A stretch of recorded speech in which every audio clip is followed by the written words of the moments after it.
The song, Ang Panginoon ang aking pastol, are simple yet deeply powerful. When we say the Lord is our shepherd, we are proclaiming that our lives are guided, protected, and sustained by Jesus Christ, the Good Shepherd.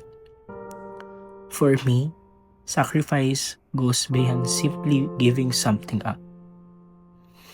It is a quiet decision to entrust myself to wherever the shepherd leads.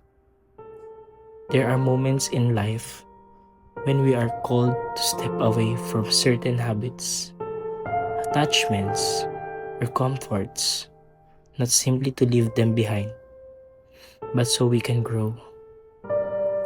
Just like a sheep that follows its shepherd to new pastures, there are seasons in our lives when movement is necessary in order to be nourished.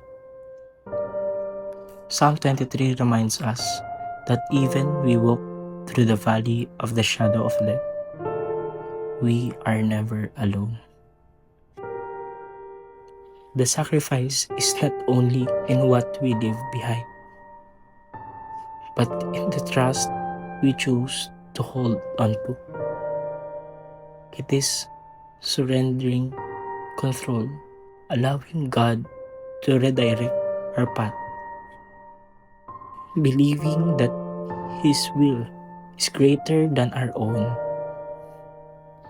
In the Passion of Christ, we see that true sacrifice is a self-offering rooted in love and obedience.